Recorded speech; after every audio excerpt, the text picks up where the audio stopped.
ஆன்மீக சொந்தங்கள் அனைவருக்கும் அன்பான காலை வணக்கம். நாம் நம்மளுடைய சேனலில் தொடர்ந்து நிறைய சுவாரஸ்யமான ஆன்மீகம் சார்ந்த தகவல்களை தாங்க பார்த்துட்டு வந்துட்டு இருக்கோம்.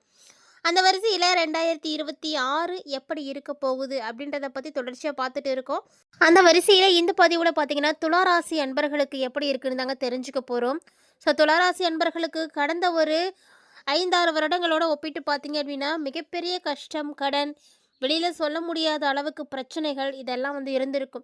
கண்டிப்பாக இந்த குறிப்பிட்ட ஆண்டுக்குள்ளேயே நீங்கள் ஒரு சில விஷயங்கள் அவமானப்பட்டிருக்கலாம், அசிங்கப்பட்டிருக்கலாம், நிராகரிக்கப்பட்டிருக்கலாம், ஒதுக்கப்பட்டிருக்கலாம். இந்த மாதிரி பல பிரச்சனைகளானது நடந்திருக்கும். உங்களை பற்றின அபிப்பிராயங்கள் எல்லாருக்கிட்டையும் தப்பாக இருந்திருக்கும். ஆனால் இந்த காலகட்டங்கள் அப்படி இருக்குமா அப்படின்னா கண்டிப்பாக இருக்காது. உங்களுடைய துன்பங்கள் எல்லாம் விரட்டக்கூடிய ஆண்டாக புத்தாண்டு அமைய போகுது அப்படின்னு தான் சொல்லணும். 2026 ஆரம்பம் எப்படி இருக்கும் அப்படின்னா, அந்த இடத்துல இருக்கக்கூடிய கிரக அமைப்புகள் திருக்கணித பஞ்சாங்கத்தின் படியும் சரி, வாக்கிய பஞ்சாங்கத்தின் படியும் சரி, 2026 மாறக்கூடிய கிரகங்கள் அப்படின்னா ராகு, கேது, குரு. இந்த கிரகங்களுடைய பயிற்சிகள் அடிப்படையில் தான் உங்களுக்கு இந்த பலன்களானது கணிக்கப்பட்டிருக்குன்னு சொல்லணும். ஸோ கண்டிப்பாக பெருமை கிடைக்கும். இந்த ஆண்டு பார்த்தீங்கன்னா உங்களுக்கு வந்து கொஞ்சம் பொறுமையும் கவனமும் மட்டும் இருந்துச்சு அப்படின்னா உங்களை அடிச்சுக்கிறதுக்கு ஆளே கிடையாதுங்க. ஸோ மிகப்பெரிய அளவில் முன்னேற்றத்தை பார்ப்பீங்க. அலுவலகத்தில் உங்களுடைய திறமைகளுக்கு ஏற்ற பதவிகள், உயர்வுகள் எல்லாம் கிடைக்கும். தேவையில்லாத வாக்குவாதத்தை மட்டும் யாருக்கூடையும் வச்சுக்காதீங்க. ஸோ அந்த விஷயம் தேவையில்லாதது அப்படின்னு தெரிஞ்சிருச்சுன்னா அங்கேருந்து ஒதுங்கி போகிறது தான் ரொம்ப நல்லது. ஏன்னா இந்த காலகட்டங்களில் உங்களுக்கு பார்த்தீங்கன்னா எல்லா வளங்களும் கிடைக்க போகுது. ஆனால் அதெல்லாம் தடுத்து நிறுத்துறதுக்குன்னே 4 பேர் இருப்பாங்க. அதுக்கு நீங்கள் இடம் கொடுக்கக்கூடாது. தேவையில்லாத வாக்குவாதத்தை வச்சுக்காதீங்க. பதவி, ஊதியம், உயர்வு இதெல்லாம் வாங்கணும் அப்படின்னா அதுக்கு என்னென்ன தடைகள் இருந்ததோ அந்த தடைகள் எல்லாமே இப்போ வந்து விலகிடும். ஸோ நிச்சயமாக நீங்களும் ஒரு 4 பேர் மத்தியில் மதிக்கத்தக்க வகையில் வந்து உயர்ந்து வரத்துக்கான வாய்ப்புகள். ஒரு சிலர் பார்த்தீங்கன்னா வெளிநாடு போய் வேலை செய்யணும் அப்படின்றத ரொம்ப எண்ணம் தீவிரமாக வச்சுருப்பாங்க. அப்படி ஒருவேளை போகிறதுக்கான வாய்ப்பு உங்களுக்கு தடைப்படுது அப்படின்னா அதை வந்து நீங்கள் நினச்சி கவலைப்படாதீங்க. ஸோ எந்த ஒரு விஷயத்தை நோக்கி நீங்கள் பயணிக்கிறீங்களோ அதில் தடைகள் எதுவும் வருது, அதோடு அப்படியே ஸ்டாப் ஆகுது அப்படின்னா அதெல்லாம் உங்கள் நல்லதுக்குன்னு நினச்சிக்கோங்க. எது யாருக்கு நடக்கணும் அப்படின்னு இருக்கோ அதுதான் நடக்கும். இப்படி நீங்கள் வந்து அந்த விஷயம் நடக்கலையே அப்படின்றதுக்காக அதை வேறு ஒரு வழிகள்லையாவது அடைஞ்சிடணும் அப்படின்னு குறுக்கு வழியோ அல்லது மாற்று வழிகளையோ நீங்கள் தேர்ந்தெடுத்தீங்க அப்படின்னா அது உங்களுக்கு ஆபத்தானது. அது உங்களுக்கு வேண்டாம் அப்படிங்கிறத கடவுளை உணர்த்துவதற்காக தான் தடை பண்ணுறாரு. ஸோ அது இருந்தால் உங்களுக்கு வேறு பிரச்சனைகள் எதுவும் வரலாம். அதனால் பொறுமையாக இருங்க. எப்போ எல்லா விஷயங்களும் சரியாக போகுதோ அப்போ ஆட்டோமேட்டிக்காக எல்லாமே உங்களுக்கு கிடைக்க ஆரம்பிக்கும். அதனால் இந்த ஒரு விஷயம் நடக்கலையே, நமக்கு கிடைக்கலையே அப்படின்னு ஆதங்கப்படுறதுல ஒன்றுமே கிடையாது. ஸோ எது எப்போ நடக்கணும் கிடைக்கணுமோ அது கண்டிப்பாக கிடைக்கும். அதுக்காக தான் எல்லாருக்குமே வந்து பொறுமை ரொம்ப ரொம்ப முக்கியம் அப்படின்னு சொல்கிறது. ஸோ பொறுத்தார் பூமி ஆழ்வார்னு சொல்கிறாங்க இல்லையா? ஸோ அந்த மாதிரி தாங்க இந்த காலகட்டங்களில் உங்களை விட்டு விலகி போன முன்னோர்களுக்கான கடன்களை அவசியம் செய்யுங்க. ஸோ அதாவது தாய் தந்தையரை இழந்திருக்கீங்க அப்படின்னா உங்களுக்குன்னு இருக்கக்கூடிய கடன்களை கண்டிப்பாக செய்யணும். நீங்கள் பெண்களை பொறுத்த வரைக்கும் திடீர் அதிர்ஷ்டம், யோகம் எல்லாம் கிடைக்கும்.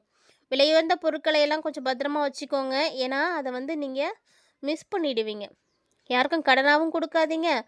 அதே போல் நீங்கள் எங்கேயும் போட்டுட்டு போகிறீங்க, எடுத்துகிட்டு போகிறீங்க அப்படின்னாலும் கவனமாக போயிட்டு வாங்க.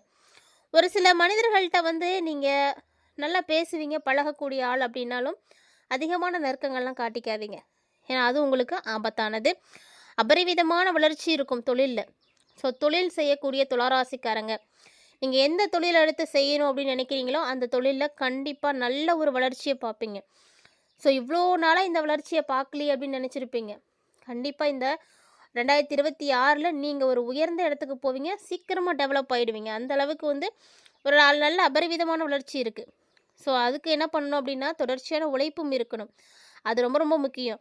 ஏன்னா இந்த காலகட்டங்களில் உழைப்பை விட்டுட்டு வளர்ச்சி கிடைக்குது அப்படின்னு சொல்லிட்டாங்கன்றதுக்காக ஜாலியாக இருக்கக்கூடாது. எந்த அளவுக்கு நீங்கள் உழைக்கிறீங்களோ அந்த அளவுக்கு உங்களுக்கு வளர்ச்சி கிடைக்கும். தேவையில்லாமல் வங்கி கடன்களை எல்லாம் வாங்காதீங்க. உங்களுக்கு அத்தியாவசியமாக இருக்குது அப்படின்னா மட்டும் வாங்கிக்கோங்க. தேவையில்லாத கடனெல்லாம் தவிர்த்துக்கோங்க. அது உங்களுக்கு நல்லது. அதே போல் பொது இடத்துல 4 பேர் மத்தியில் யாரும் முன்னாடியும் நீங்கள் சவாலாவோ இல்லை வாக்குறுதியாவோ கொடுக்காதீங்க. எதையுமே வந்து சொல்லாதீங்க. ஒருவேளை அது உங்களால் செய்ய முடியாமல் போயிடுச்சு அப்படின்னா அது உங்களுடைய பேரை வந்து கெடுத்துடும். ஸோ வாக்குறுதிகளை வந்து தவிர்த்துக்கோங்க. அரசு வேலையில் இருக்கக்கூடியவங்களாம் நிதானமாக இருக்கணும். இல்லைன்னா வந்து பிரச்சனைகள் வரும். பணத்தை கையாளக்கூடியவர்கள் பேங்க்கில் வேலை செய்யக்கூடியவங்களாக இருக்கலாம், இல்லைன்னா வந்து பணம் அதிகமாக புழங்கக்கூடியவர்கள், ஃபைனான்ஸ் நடத்தக்கூடியவங்க, நீங்கள்லாம் வந்து கவனமாக இருக்கணும். கலைஞர்கள், சினிமா துறையில் இருக்கக்கூடியவர்கள், உங்களுக்கெல்லாம் வாய்ப்புகள் வரிசையாக வரும். துளாராசிக்காரங்களுக்கு பார்த்தீங்கன்னா, பழைய கடன்கள் எது இருந்தாலும் எல்லாம் வந்து தீரும். அந்த அமைப்பு நல்லாவே இருக்குது. ஸோ எடுத்த காரியங்களில் வெற்றிகள் கிடைக்கும். நிறைய முதலீடுகள் செய்வீங்க. கண்டிப்பாக வீடு கட்டுறதுக்கான யோகம் இருக்குது. இந்த 2026ல் துளாராசிக்காரங்க சொந்தமாக வீடு கட்டி குடியேறுவீங்க. அதற்கான அமைப்பு நல்லாவே இருக்குது. ஏற்கனவே வீடு கட்டியிருக்கக்கூடியவங்க என்ன பண்ணுவீங்க அப்படின்னா, இன்டீரியர் ஒர்க்கெல்லாம் செய்யலாம். ஸோ ரொம்ப நாளாக செய்யாமல் போட்டு வச்சுருந்துருப்பீங்க. அதுக்கான அமைப்புகள்லாம் இப்போ வந்து கிடைக்கும். இல்லைன்னா உங்களுடைய வீடை வந்து நீங்கள் விரிவுபடுத்தலாம். டெக்கரேஷன் ஒர்க்லாம் பண்ணுவீங்க. ஸோ இந்த மாதிரியான வசதிகளை எல்லாம் செய்துக்கிறதுக்கான வாய்ப்பு இருக்குது. துளாராசிக்காரங்க சுக்கிரனுக்கு அதிபதியாக இருக்கக்கூடியவங்க. அழகு, ஆடம்பரம், செல்வாக்கோட வாழக்கூடியவங்க.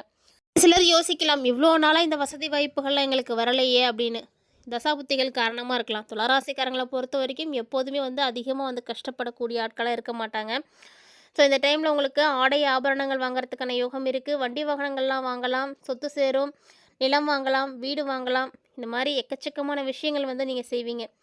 தொழில் தொடங்கணும் அப்படின்றதுக்கு உங்களுக்கு ஆப்டான டைமிங் இதாங்க. 2026ல் நீங்கள் எந்த பிஸ்னஸ் வேணால் ஸ்டார்ட் பண்ணுங்கள். கண்டிப்பாக அது உங்களுக்கு நல்ல ஏற்றத்தை கொடுக்கும். உத்தியோகத்தில் அபரிவிதமான மாற்றங்களை பார்ப்பீங்க. படிப்பு, உத்தியோகம், தொழில், வியாபாரம் இப்படி எதுவாக இருந்தாலும் எப்போ வேண்டுமானாலும் நீங்கள் மாற்றம் வந்து செய்துக்கலாம். திடீர்னு முடிவெடுப்பீங்க. தனியாக தொழில் தொடங்குறதுக்கான யோகம் நிறைய இருக்குது. ஸோ வெளிநாடு போய் வியாபாரம் செய்யணும்னு நினச்சிங்க அப்படின்னா கூட உங்களால் செய்ய முடியும். ஏற்றுமதி, இறக்குமதி, வாடகைக்கு விடுறது, ஒப்பந்தம் எடுக்கிறது, தொழில் செய்கிறது, இந்த மாதிரி நிறைய விஷயங்கள் செய்யலாம்.